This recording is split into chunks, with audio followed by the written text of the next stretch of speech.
ஹர ஹர சங்கர ஜய ஜய சங்கர ஹர ஹர சங்கர ஜய ஜய சங்கர. வடபாரதத்தின் வடமேற்கு மாநிலங்களைச் சேர்ந்த 8 முஸ்லிம்கள் பெரியவாள் தரிசனத்துக்கு வந்தார்கள்.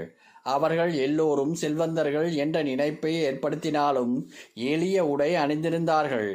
பெரிய பெரிய தேசிய தலைவர்கள் எல்லாம் இந்த மகானிடம் ஆசி பெற்று செல்கிறார்கள் என்று கேள்விப்பட்டோம். அத்தகைய மகானை தரிசனம் செய்ய வந்திருக்கிறோம். பெரியவாள் அன்றைய தினம் காஷ்ட மௌனம். ஒரு ஜாடை கண் அசைப்பு கூட கிடையாது. ஏதேனும் சொன்னால் கேட்டுக்கொண்டிருப்பார்களே தவிர முகத்தில் எந்தவித சலனமும் இருக்காது. முஸ்லிம்கள் வெகு தூரத்திலிருந்து பக்தியோடு வந்திருக்கிறார்கள் என்று பெரியவாள் பேச மாட்டார்கள் என்று சொல்லி ஏமாற்றத்துடன் அவர்களை அனுப்பி வைப்பது மகா அநியாயம். ஆனால் பெரியவாளிடம் யார் போய் சொல்வது?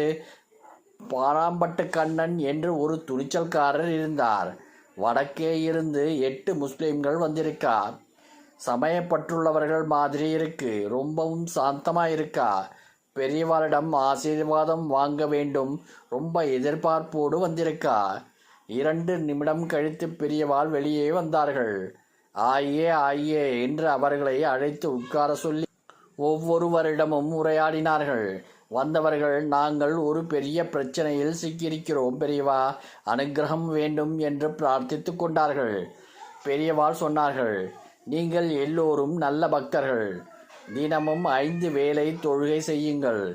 இது ரமலான் மாதம். உபவாசம் இருந்து என்னை பார்க்க வந்திருக்கிறீர்கள். அதனாலே தான் உங்களிடம் மட்டும் பேசுவதற்காக மௌனத்தை சிறிது நேரம் விட்டுவிட்டேன். உங்கள் கஷ்டங்கள் நீங்கும். ஆண்டவன் காப்பாற்றுவார். அந்த 8 பேரில் முதியவரான ஒருவருக்கு ஒரு பச்சை நிற சால்வையும் மற்றவர்களுக்கு பழமும் கொடுத்தார்கள். அவர்கள் ஆனந்தம் பொங்க திரும்பி சென்றார்கள். அப்புறம் பெரியவாளின் மௌன விரதம் தொடர்ந்தது. வெறும் கட்டைதான் காஷ்டம். ஹர ஹர சங்கர ஜய ஜய சங்கர ஹர ஹர சங்கர ஜய ஜய சங்கர.